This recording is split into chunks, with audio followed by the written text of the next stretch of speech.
සුබ දවසක් හැමෝටම. ආදරෙන් පිළිගන්නවා මගේ channel එකට ඔයාලා හැමෝම. අද වන විට බොහෝ දෙනෙක්ට තියෙන ප්‍රශ්නයක් තමයි අපේ ඇඟේ විවිධ කොටස් වල අනවශ්‍ය ලෙස මේදේ තැම්පත් වෙන එක. එහෙම නැත්නම් මහත් වීම කියලා කියනවා. මේ නිසා අපේ ශරීරයේ උසට සරලන බර නැති වෙලා යනවා. අපි හැමෝටම අපේ උසට සරලන ලෙස පවත්වා ගත යුතු ශරීර බර ප්‍රමාණයක් තියෙනවා. මෙය BMI අගය එහෙම නැත්නම් ශරීර ස්කන්ධ දර්ශකය කියලා කියනවා. මේ සොයා ගැනීමට උස බර දෙකම නිවැරදිව අවශ්‍ය වන අතර BMI අගයෙන් පුළුවන් අපේ උසට සරලන බර සොයා ගැනීමට. සාමාන්‍යයෙන් මිනිසෙකුගේ BMI අගය තිබිය යුතු නිවැරදි අගය 18.5 24.5 අතර වෙනවා.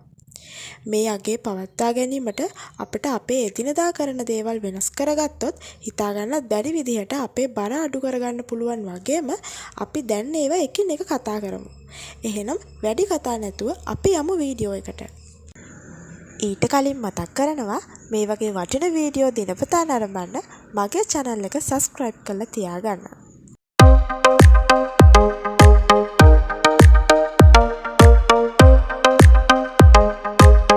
පළවෙනි එක තමයි කුසගින්නට පෙර ආහාර ගැනීම. සාමාන්‍යයෙන් අපේ ජීවන රටාවේ කාර්යබහුලත්වයත් එක්ක අපි පුරුදු වෙලා ඉන්න ආහාර රටාව ප්‍රධාන වශයෙන්ම බලපානවා අපේ බර වැඩිවීමට. මේ නිසා අපි පුරුදු වෙලා ඉන්නවා බඩගිනි වුණාම පමණක් ආහාර ලබා ගන්න. මේක තරම් හොඳ පුරුද්දක් නන් නෙවෙයි.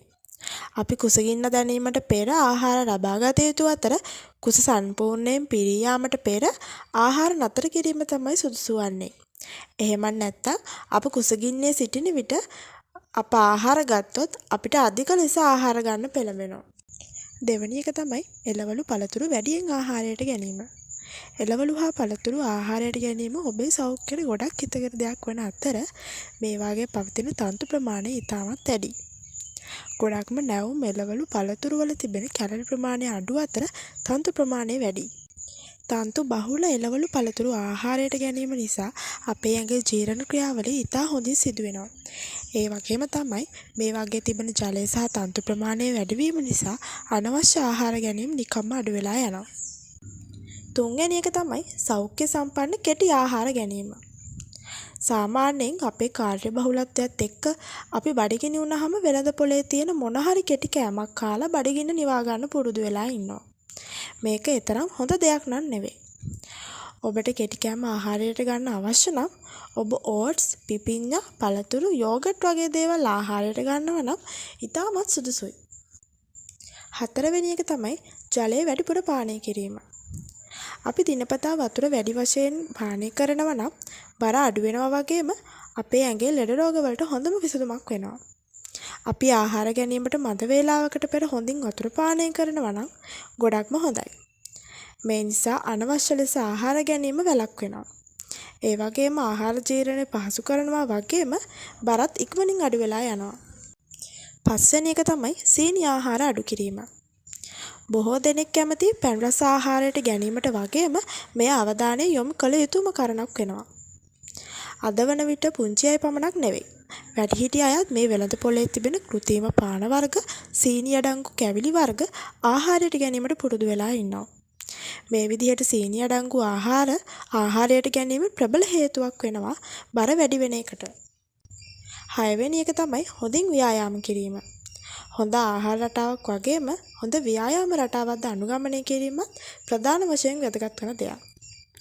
තව ඔබට තිබෙන ගැටලු සොයා බලා ඔබට සරලන ව්‍යායාම රටාවක් තෝරාගෙන ඔබ දිනපතා ව්‍යායාම කිරීමේ ක්‍රියාශීලී බව වැඩි වීම, බර අඩු වෙලා යාම, මාංශපේශි ශක්තිමත් වීම වගේ වාසි ගොඩක් බලා ගන්න පුළුවන්.